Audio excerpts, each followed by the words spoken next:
Young lady, second young lady is here to see you. Jing Zi's face showed her worries. To come at such a time. Young lady's health is not well and one fears her catching the cold. Gu Yu tugged at Jing Zi's arm, but she also had a worried look. Shen Miao saw the worry in their eyes and sighed in her heart. The 4 maids beside her were all personally selected and trained by Shen Xin and Shen Furen and were thus very clever and loyal. What kind of situation the Shen family was in, what intentions the second and third households were hiding, her maids were able to deduce, but she was young and could not see. Before anything could be said, a young female walked in from outside. This female looked just over 15 or 16 and was clad in a pale pink, daisy-patterned dress, with a pleated skirt and her hair was combed to a fringed bun. Her complexion was fair and her brows and eyes were beautifully elegant. She had a thick atmosphere of an educated appearance and was dignified and decently conducted. Upon seeing Shen Miao,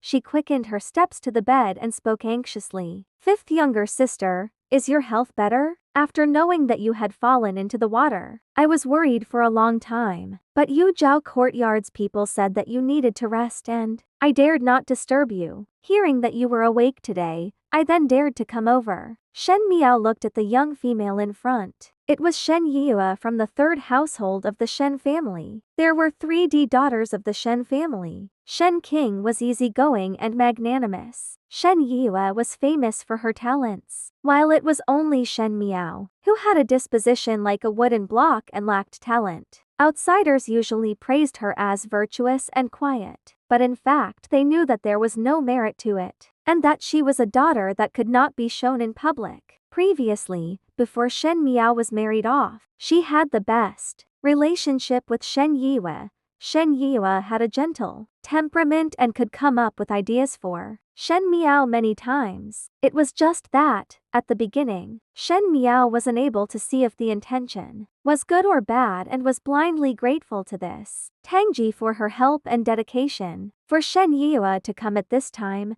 it was most likely to plead for Shen King. As expected, Shen Yue opened her mouth and said, "Fifth younger sister, eldest sister made a slip and erred." Since the matter had come to this point, one hoped that 5th younger sister would be able to forgive her this time. Hearing that 5th sister had a fever, eldest sister was so remorseful. Since 5th sister's injuries are better, why not spare eldest sister this time? She did not deliberately let you make a fool out of yourself in front of His Highness Prince Ding. It would still have been all right if that sentence was not spoken, but she had to mention Prince Ding in front of Shen Miao. Everyone knew that Prince Ding was Shen Miao's beloved. Shen Miao had the temperament to take grievances made onto her except for when it came to Prince Ding, then she would definitely not retreat a step back. If Prince Ding was not mentioned, in all likelihood Shen Miao would let the matter rest. But this time Shen Yue deliberately mentioned him. If she was not provoking a dispute between her and Shen King, what else could it be? In the last lifetime, it was also the same. She only just woke up when Shen Yue quickly rushed over to plead for Shen King, and this plea agitated Shen Miao, the person with a normally agreeable nature, and accused Shen King of pushing her into the water before her sweetheart in front of old Furen. But Shen King did not admit to it and the people nearby did not see Shen King pushing Shen Miao.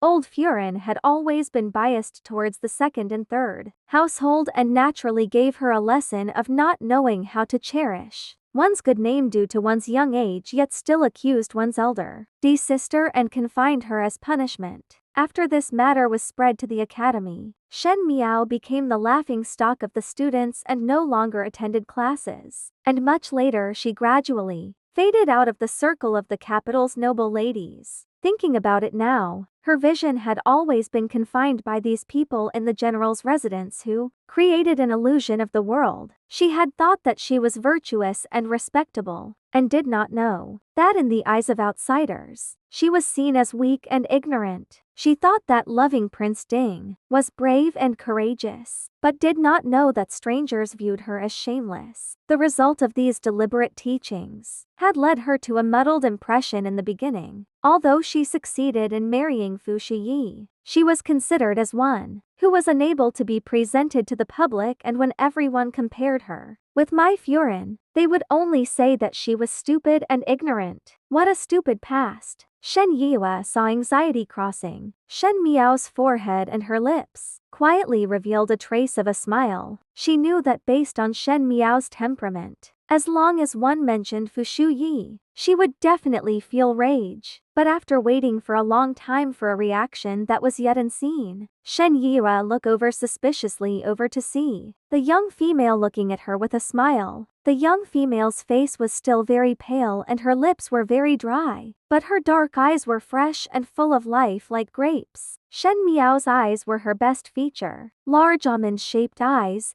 ignorant and confused like a newborn puppy. It was just that, normally, she would look stiff and dull. Now that pair of almond eyes were still round, but the expressions in her eyes were very different. It revealed some cold, unfeeling intentions. It was not stiff but more like a condescending look. Shen Yue quivered. She did not know why, but there was a kind of unspeakable panic in her heart. It seemed that the one she was facing was not a stupid and dumb goose but a noble person. How could there be such a feeling? Of course she could not know that the Shen Miao before her was no longer the Shen Miao from before. This Shen Miao had experienced the fight for imperial position, rivalry of favor, loss of favor, the mourning of her children and death of her entire clan. She was in charge of the inner palace and had the supreme power over the 6 palaces. She was the Empress Shen of Mingqi. Shen Yue froze for a long time until the young female in front rubbed her forehead and whispered, "Second elder sister's words are too serious. It was I who fell in by myself." 5th younger sister. Shen Yue did not expect that Shen Miao would say that, and was stunned for a moment before she could react. She shook her head and said, "5th younger sister must not feel any grievance." "Why would I feel grievance?" Shen Miao smiled as she interrupted her words. "It was only a trifling matter. One's head is still feeling dizzy and one would like to rest for a while. If there are any other matters,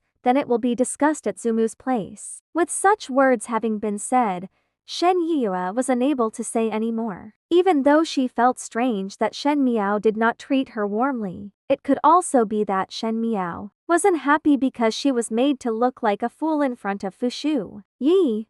After saying a few more words, Shen Yue then simply left. After Shen Yue was gone, Gu Yu then said, "Our young lady was pushed into the water and almost lost her life. If she is here to plead on behalf of eldest young lady, then just plead. Why does it seem that this was not the case?" Gu Yu was vaguely warning Shen Miao that Shen Yue did not have any good intentions. When the sandpiper and clam fight with one another, the fisherman benefits. She most likely wants to be that fisherman. Shen Miao lightly said. Gu Yu was surprised and happy that Shen Miao could finally see the true face of Shen Yue, but she could not really understand the meaning behind Shen Miao's words. She looked up and saw a cold smile on her young lady's face. It created an inexplicable sense of awe which made people stare involuntarily. Shen Miao looked at her fingertips. Why did Shen King push her into the water? It was because she said this sentence at that time. During the new year, when father comes back in triumph, I will let father call the shots and beg for him to marry me off to His Highness Prince Ding.